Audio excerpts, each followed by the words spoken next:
نامی پشت میں جا کر حضرت عمر رضی اللہ تعالیٰ عنہ حضور سرور کونین صلی اللہ علیہ وآلہ وسلم کے ساتھ جا ملتے ہیں۔ بانے والا شخص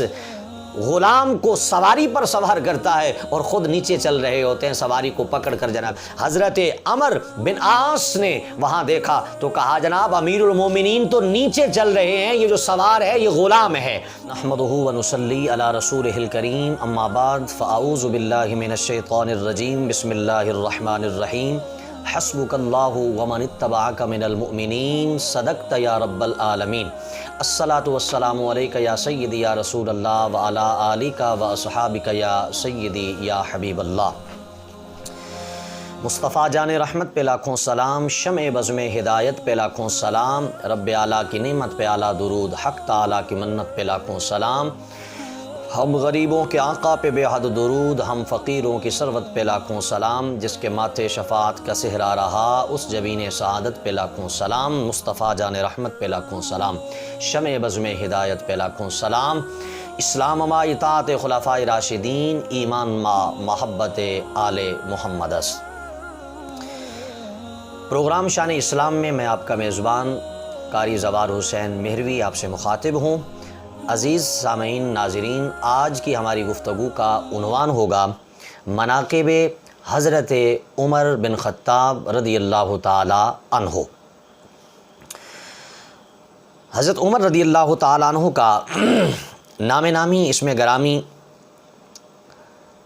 عمر اور والد کا نام خطاب، لقب آپ کا فاروق ہے اور کنیت آپ کی ابو الحفظ ہے۔ شجرہ نسب کچھ اس طرح سے ہے کہ عمر رضی اللہ تعالیٰ عنہ بن خطاب بن نفیل بن عبد العزا بن رباح بن عبداللہ بن قرط بن رضا بن عدی بن کعب۔ نامی پشت میں جا کر حضرت عمر رضی اللہ تعالیٰ عنہ حضور سرور کونین صلی اللہ علیہ وآلہ وسلم کے ساتھ جا ملتے ہیں، یعنی نامی پشت میں آپ کا شجرہ نسب رسول اللہ صلی اللہ علیہ وآلہ وسلم سے جا کے ملتا ہے۔ آپ کی پیدائش 582 عیسوی میں اور آپ کی شہادت باسعادت جو ہے وہ 26 ذو الحجہ 23 ہجری صبح کی نماز کے دوران ابو لولو مجوسی نے 3 زیر آلود خنجر سے وار کیے، جس کی پاداش میں آپ نے دوران نماز نیچے تشریف لائے، گر گئے اور حضرت عبد الرحمن بن عوف رضی اللہ تعالی عنہ آگے بڑھ کر انہوں نے نماز کو مکمل کیا۔ انہی زخموں کی پاداش میں اور زخموں کی تاب نہ لاتے ہوئے خلیفہ دوم عمر بن خطاب رضی اللہ تعالی عنہ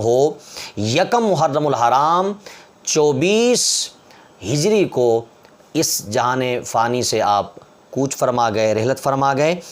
آپ کی مدت خلافت جو ہے وہ 11 سال تک محیط ہے۔ اگر آپ کی اولاد کے سلسلہ کو دیکھا جائے تو آپ کی جو شادیاں تھیں وہ تاریخ سیر میں ملتا ہے، طبقات ابن سعد جلد نمبر 3 صفحہ نمبر 55 پر موجود ہے کہ آپ رضی اللہ تعالیٰ عنہ نے 6 شادیاں کیں، اور جن میں سے 9 بیٹے اور 2 بیٹیاں تھیں۔ بیٹوں کے نام عبداللہ، عبید اللہ، اسی طرح عاصم، زید، مجید، عبد الرحمن اکبر، عبد الرحمن اوسط اور عبد الرحمن اصغر۔ یہ آپ کے 9 بیٹوں کے نام ہیں، شہزادوں کے نام ہیں، اور 2 بیٹیاں، ان میں سے ایک ام المومنین حضرت حفصہ رضی اللہ تعالیٰ عنہ جو نبی پاک صلی اللہ علیہ وآلہ وسلم کے نکاح پاک میں آئیں، اور دوسری بیٹی کا نام رقیہ بنت ام کلثوم۔ عزیزان گرامی قدر، حضرت فاروق اعظم رضی اللہ تعالی عنہ کے ایمان لانے کا واقعہ کچھ یوں ہے کہ حضرت عمر رضی اللہ تعالی عنہ چونکہ عرب اور قریش کے اندر بڑے بااثر باروب شخصیت تھے، تو ان کو نبی پاک صلی اللہ علیہ وآلہ وسلم کے اسلام کی تبلیغ اور دین کی تبلیغ سے بڑا ایک جناب جی ان کو پریشانی رہتی تھی۔ تو ایک دن انہوں نے فیصلہ کیا کہ جناب میں جا کر معاذ اللہ ثم معاذ اللہ مسلمانوں کے نبی کا کام تمام کر دیتا ہوں، انہیں شہید کر دیتا ہوں۔ اس غرض سے ننگی تلوار لے کر گھر سے نکلے اور حضور صلی اللہ علیہ وآلہ وسلم کی طرف آگے بڑھ رہے تھے، تو راستے میں نعیم بن عبداللہ یہ شخص ملا اور اس نے کہا کہاں جا رہے ہو؟ تو انہوں نے اپنا ارادہ بتایا کہ اس ارادے سے میں جا رہا ہوں۔ نعیم بن عبداللہ نے کہا کہ وہاں جانے سے پہلے گھر کی خبر تو لے لو، بینوئی کی خبر لو، وہ تو اسلام قبول کر چکے ہیں۔ وہیں سے واپس پلٹتے ہیں، اپنے بینوئی کو شدید زد و کوب کرتے ہیں، ان کی پٹائی کرتے ہیں، بین چھڑانے آتی ہیں تو ان کے ساتھ بھی ان کا وہی رویہ ہوتا ہے۔ جب زیادہ تشدد کیا اور بہنوئی اور بین اپنے ارادے سے واپس نہ ہٹے اور انہوں نے اسلام اور دین کو چھوڑنے سے بالکل واضح انکار کر دیا، تاریخ کے اندر اور ملتا ہے کہ پوچھا عمر بن خطاب نے کہ میرے آنے سے پہلے جو الفاظ کی تلاوت آپ لوگ کر رہے تھے مجھے وہ بتائیں، مجھے وہ سنائیں۔ تو تاریخ میں ملتا ہے انہوں نے کہا کہ آپ پہلے غسل کریں پھر وضو کریں، چونکہ آپ ناپاک ہیں، ان کو آپ نہیں پکڑ سکتے۔ تو عمر بن خطاب نے کہا جی ٹھیک ہے، یہ سب کچھ کام کیا، اور مختلف روایات میں مختلف آیات بتائی جاتی ہیں کہ یہ تلاوت آپ کے بہنوئی اور آپ کی بہن نے، جو زیادہ مشہور روایت ہے کہ وہ سورہ طٰہٰ کی ابتدائی آیات تلاوت انہوں نے کر کے سنائیں کہ یہ ہم تلاوت کر رہے تھے، طٰہٰ ما انزلنا علیک القرآن لتشقیٰ، یہ آیات سنائیں اور اسلام سے اتنے متاثر ہوئے عمر بن خطاب، بہنوئی اور بہن کو کہا کہ جن کے ہاتھ پر آپ نے اسلام قبول کیا ہے چلیں مجھے بھی وہاں لے جائیں، میں بھی اسلام قبول کرتا ہوں۔ تو عزیزان گرامی قدر،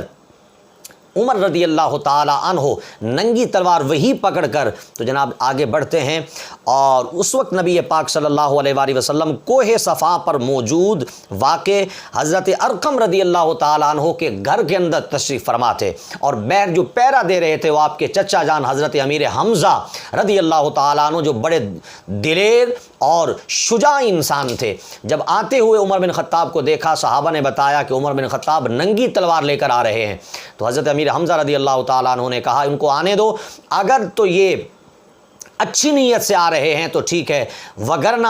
اس کی تلوار سے ہی اس کا کام تمام کر دیا جائے گا۔ تو عزیزان گرامی قدر، عمر بن خطاب رضی اللہ تعالیٰ عنہ جب آگے بڑھے تو رسول اللہ صلی اللہ علیہ وسلم ان سے آگے بڑھ کر ان کے دامن کو پکڑ لیا، عمر کس غرض سے آئے ہو؟ تو نظریں جھکا کر، روب والی آواز تھی چونکہ نبی پاک صلی اللہ علیہ وآلہ وسلم کی، نظریں جھکائیں اور زبان پر کپ کپی تاری تھی، کہا جناب میں تو اسلام لانے آیا ہوں۔ تو جب یہ منہ سے آواز نکلنا تھی، وہاں جتنے بھی صحابہ موجود تھے، نعرہ تکبیر کی آوازیں اور صدائیں بلند ہوئیں۔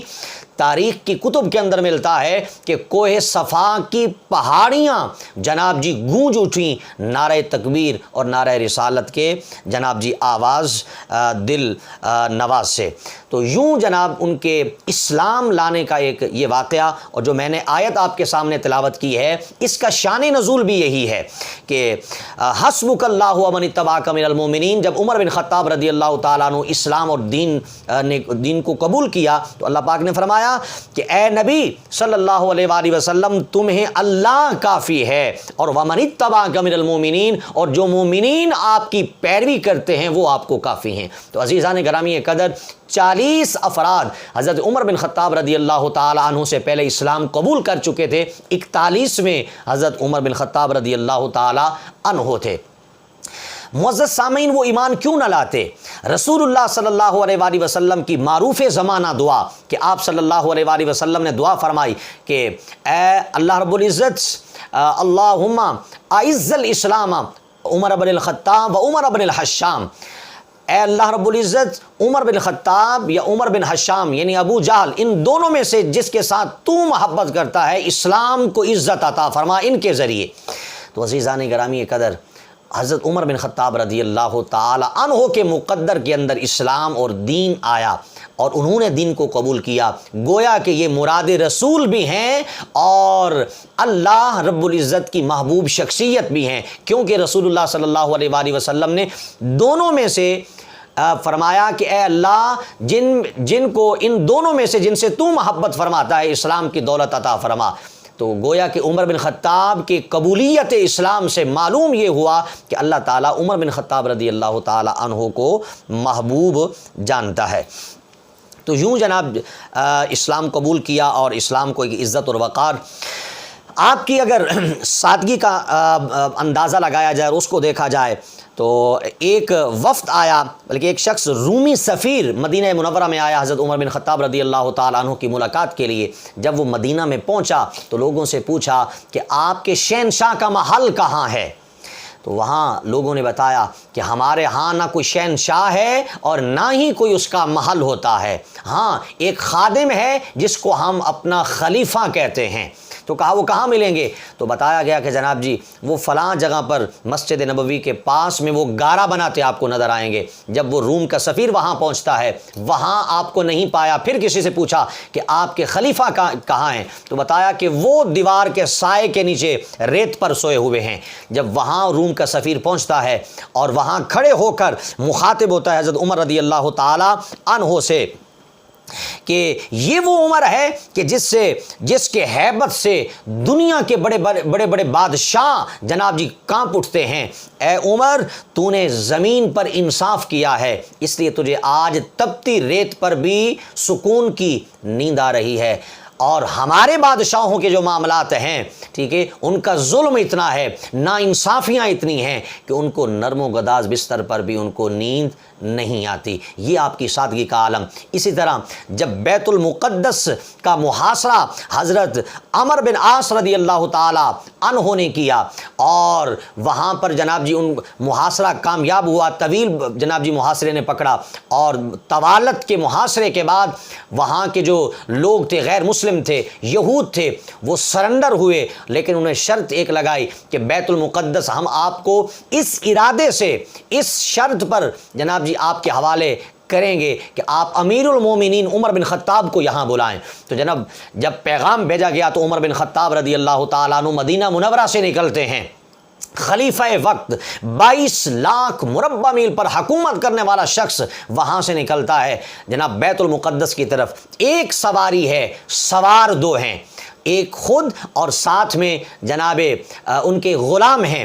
باری باری سوار ہوتے ہیں۔ عمر بن خطاب سوار ہوتے ہیں تو غلام جناب سواری کو لے کر چلتا ہے۔ جب جناب جی غلام سوار ہوتا ہے تو خود عمر بن خطاب خلیفہ وقت، جن کے راستے کو دیکھ کر شیطان اپنا راستہ بدل لیتا ہے، عمر بن خطاب جو مراد رسول ہیں، نبی پاک صلی اللہ علیہ وسلم کے سسر جان ہیں اور سیکنڈ خلیفہ ہیں، اتنی بڑی شان اور اتنا بڑا مقام پانے والا شخص غلام کو سواری پر سوار کرتا ہے اور خود نیچے چل رہے ہوتے ہیں، سواری کو پکڑ کر جناب جی چل رہے ہوتے ہیں۔ لیکن اتفاق ایسا، اور 17 پیوند لگے ہوئے ہیں قمیض کو، یعنی جو انہوں نے کرتا پہنا ہوا ہے، کرتا مبارک، 17 ان کو پیوند لگے ہوئے ہیں، اور ایک سواری، 2 سوار۔ اتفاقاً جب بیت المقدس کے ایریا میں پہنچتے ہیں تو اس وقت باری ہوتی ہے غلام کے سوار ہونے کی، اور عمر بن خطاب کے نیچے چلنے کی باری ہوتی ہے۔ تو وہ اسی باری کے ساتھ جناب جی وہ چلتے جا رہے ہیں اور وہاں پہنچے۔ وہاں موجود لوگوں نے دور سے دیکھا کہ جو سوار ہے یہی امیر المومنین ہیں، تو لپک پڑے ان کو ملنے کی طرف، ان کے ہاتھ چومنے کی طرف اور ان کی عزت و توقیر کی طرف۔ تو جب حضرت عمر بن عاص نے وہاں دیکھا تو کہا جناب امیر المومنین تو نیچے چل رہے ہیں، یہ جو سوار ہے یہ غلام ہے۔ تو وہاں پر جناب جی وہ چیخ اٹھے، اور وہاں کے یہود نے کہا کہ اگر ہم نے بیت المقدس آپ لوگوں کے حوالے کیا ہے تو اب ہمیں نہ کوئی فکر ہے نہ شرمندگی ہے، آپ اس قابل ہیں، اس لائق ہیں کہ بیت المقدس آپ کے حوالے کیا جائے۔ اتنا عدل، اتنا انصاف امیر المومنین کی زندگی کے اندر، تو پھر رعایا کے اندر کیوں نہ انصاف ہوگا، رعایا کے اندر کیوں نہ بہتری آئے گی۔ تو عزیزان گرامی قدر، عمر بن خطاب رضی اللہ تعالی عنہ کی زندگی ایک سنہری باب ہے، کامیابیوں کا باب ہے، اور ایک فتوحات کی ایک سنہری لڑی پروئی ہوئی ہے کہ کامیابیاں ہی کامیابیاں جناب عمر بن خطاب رضی اللہ تعالی۔ بلکہ ایک دن عمر بن خطاب رضی اللہ تعالیٰ عنہ نے تعجب کیا کہ اتنی فتوحات اور اتنے معاملات اور ساری ٹھیک ہے، تو عمر بن خطاب رضی اللہ تعالیٰ عنہ کو جب یہ کہتے ہوئے سنا تو علی المرتضیٰ کہہ اٹھے کہ علی المرتضیٰ آپ نے عدل و انصاف زمین پر اتنا کیا ہے تو رب عرش کا رب آپ کی مدد نہ کرے تو اور کیا کرے۔ تو عزیزان گرامی قدر، جب آپ کا وصال ہوتا ہے، یعنی 22 لاکھ مربع میل پر حکومت کرنے والے شخص کا جب وصال ہوتا ہے تو 86,000 روپیہ آپ پر قرض ہوتا ہے، ٹھیک ہے۔ تو یہاں پر تو کرپشن کے دروازے اتنے کھلے ہوتے ہیں، حکمرانوں کے لیے اتنا پیسہ بناتے ہیں۔ عمر بن خطاب کی زندگی دیکھیں کہ کچھ بھی اپنے پاس نہیں ہے، باقاعدہ 86,000 روپیہ آپ پر قرض ہوتا ہے جب آپ وصال فرماتے ہیں، جب آپ کی شہادت ہوتی ہے۔ اور پہلے خلیفہ حضرت عمر بن خطاب رضی اللہ تعالیٰ عنہ کی زندگی کو دیکھا جائے تو جناب جب آپ کا وصال ہوتا ہے تو 3 چیزیں آپ کا غلام عمر بن خطاب رضی اللہ تعالیٰ عنہ جو نامزد خلیفہ تھے ان کو آ کر دیتے ہیں۔ ایک اونٹ تھا، ایک غلام اور ایک پرانی چادر۔ جب یہ 3 چیزیں عمر بن خطاب رضی اللہ تعالیٰ عنہ کی بارگاہ میں حضرت صدیق اکبر کا غلام لے کر پہنچتا ہے تو آپ اتنے روتے ہیں کہ آپ کی داڑھی مبارک آنسوں سے تر ہو جاتی ہے اور فرماتے ہیں کہ اے صدیق اکبر، آپ نے اپنے بعد میں آنے والے کو مشکل میں ڈال دیا۔ تو انہوں نے حق پھر ادا کیا، حق ادا کیا کہ اے صدیق اکبر میں آپ کا جان نشین ہوں، میں رسول اللہ کا جان نشین ہوں۔ پھر انہوں نے حق ادا کیا کہ 1 روپیہ بھی اپنے خاندان کے اندر اور اپنی زندگی کے اندر ضرورت سے زائد صرف نہیں کیا، بلکہ جب آپ کا وصال ہوتا ہے تو 86,000 روپیہ آپ پر قرض ہوتا ہے۔ عزیزان گرامی قدر، آپ نے ہجرت بھی جناب جی کی مکہ سے مدینہ منورہ کی طرف، اور آپ نے رسول اللہ صلی اللہ علیہ وآلہ وسلم نے رشتہ مواخات وہاں قائم کیا۔ تو آپ کے وہاں جو بھائی ڈکلیئر کیے گئے وہ عتبان بن مالک انصاری رضی اللہ تعالیٰ عنہ آپ کے وہاں رشتہ مواخات میں یعنی بھائی وہاں مقرر ہوئے۔ اور یہ وہ شخصیت ہیں، یہ وہ ذات ہیں کہ علی المرتضیٰ شیر خدا رضی اللہ تعالیٰ عنہ کو اگر یہ اعزاز حاصل ہے کہ وہ دولہا بن کر نبی پاک صلی اللہ علیہ وسلم کے گھر میں تشریف لے جاتے ہیں تو بڑا مقام، بڑی شان، بڑا مقام۔ تو پھر جناب فاروق اعظم کی شان اور مقام کا پھر کیا کہنا کہ ان کے گھر میں تو خود رسول اللہ صلی اللہ علیہ وسلم دولہا بن کر تشریف لے گئے، اور صدیق اکبر رضی اللہ تعالیٰ عنہ کے گھر میں بھی دولہا بن کر تشریف لے گئے۔ یہ آپ کے لیے اعزاز ہے، یہ آپ کی بہن جو ہم سب کی ماں ام المومنین حضرت حفصہ رضی اللہ تعالی عنہا کے لیے اعزاز ہے۔ عزیزان گرامی قدر، رسول اللہ صلی اللہ علیہ وآلہ وسلم نے خود حضرت فاروق اعظم رضی اللہ تعالیٰ عنہ کی مختلف مقامات پر اور مختلف جگہوں پر بڑی شانیں بیان کی۔ میں اینڈ کی طرف بڑھ رہا ہوں۔ بخاری شریف کی حدیث پاک ہے کہ رسول اللہ صلی اللہ علیہ وآلہ وسلم نے فرمایا، میرے بعد کسی نبی کا آنا ممکن ہوتا تو وہ عمر بن خطاب ہوتے۔ تو عزیزان گرامی قدر، چونکہ نبی نے آنا نہیں تھا لیکن ساری صلاحیتیں ان کے اندر موجود تھیں۔ عمر بن خطاب کے اندر نبوت کے وہ جو صلاحیتیں تھیں اللہ نے ان کے اندر رکھی تھیں، لیکن کیونکہ نبی پاک صلی اللہ علیہ وسلم نے نبی آخر الزماں ہونا تھا، ان کے بعد کسی نے نبی بننا نہیں تھا، اس لیے یہ نبی نہیں ہے۔ ادروائز رسول اللہ صلی اللہ علیہ وسلم نے فرمایا اگر کوئی نبی میرے بعد ہوتا تو وہ عمر بن خطاب ہوتے۔ ایک اور بخاری شریف کی حدیث پاک کہ رسول اللہ صلی اللہ علیہ وآلہ وسلم نے فرمایا، مجھے اس ہستی مقدس کی قسم کہ جس کے قبضہ قدرت میں میری جان ہے، جس راہ سے عمر گزرتا ہے شیطان راستہ بدل لیتا ہے۔ اسی طرح ایک اور بخاری شریف کی حدیث پاک کہ رسول اللہ صلی اللہ علیہ وآلہ وسلم نے فرمایا، جنت میں فاروق اعظم کو ایک محل ملے گا، ایک پورا محل ملے گا فاروق اعظم رضی اللہ تعالیٰ عنہ کو۔ اور اسی طرح فرمایا کہ میری امت کا محدث عمر ہے، میری امت کا محدث کسے کہتے ہیں کہ محدث اس شخص کو کہتے ہیں کہ جن کو جناب جی پورا عبور حاصل ہوتا ہے دین پر، اسلام پر، احادیث پر اور قرآن پر۔ اسی طرح رسول اللہ صلی اللہ علیہ وآلہ وسلم نے فرمایا، ترمذی شریف کے اندر حدیث پاک ہے کہ میرے 2 وزیر آسمانوں میں ہیں جن کا نام جبرائیل اور میکائیل علیہ السلام ہے، اور 2 میرے وزیر جناب زمین پر ہیں جن میں سے ایک کا نام ابو بکر ہے اور دوسرے کا نام عمر رضی اللہ تعالی عنہما ہے۔ اسی طرح رسول اللہ صلی اللہ علیہ وآلہ وسلم نے فرمایا، ایک دن مسجد نبوی میں تشریف لا رہے تھے، ایک ہاتھ صدیق اکبر کے ہاتھ میں تھا، دوسرا ہاتھ عمر بن خطاب کے ہاتھ میں تھا۔ دونوں جب یہ تینوں زوات درمیان میں رسول اللہ صلی اللہ علیہ وسلم تھے، جب مسجد نبوی میں تشریف لائے تو صحابہ کھڑے ہو گئے۔ آپ نے مسکرا کر فرمایا، صحابہ یاد رکھنا جس طرح ہم مسجد میں تینوں داخل ہوئے ہیں، اسی طرح بروز قیامت ہم قبر کے اندر سے بھی اسی طرح تینوں اکٹھے اٹھیں گے اور اور حشر کے میدان میں وہاں پہنچیں گے۔ تو عزیزان گرامی قدر، یہ عمر بن خطاب کا اعزاز، یہ آپ کا مقام و مرتبہ، یہ آپ کی شان و شوکت کیوں نہ ہوتی کہ محمد سے وفا تو نے تو ہم تیرے ہیں، یہ جہاں چیز ہے کیا لوح و قلم تیرے ہیں، جب تک بکے نہ تھے کوئی پوچھتا نہ تھا، آقا تو نے خرید کر انمول کر دیا۔ بہت شان، بڑا اعزاز، بڑا مقام، بڑا مرتبہ، لیکن وقت کے اندر اتنی گنجائش نہیں ہے کہ میں مزید اس پر جناب بات کر سکوں۔ بس اتنی ہی آپ سے گزارش ہے کہ صحابہ کرام کی عزت و توقیر آپ اور مجھ پر لازم، ضروری اور فرض ہے، وگرنہ اہل بیت اطہار کے لیے بھی ہمارے سینے اللہ تعالیٰ بند فرما دے گا۔ اگر اہل بیت سے محبت ہے تو پھر صحابہ سے بھی محبت، صحابہ کرام سے محبت ہے تو پھر اہل بیت اطہار سے بھی محبت لازم اور ضروری ہے۔ اپنے میزبان زوار حسین مہروی کو پروگرام شان اسلام کے ساتھ اجازت دیجیے۔ اللہ تعالیٰ ہم سب کا حامی و ناصر ہو۔ پاکستان زندہ باد، وما علینا الا البلاغ۔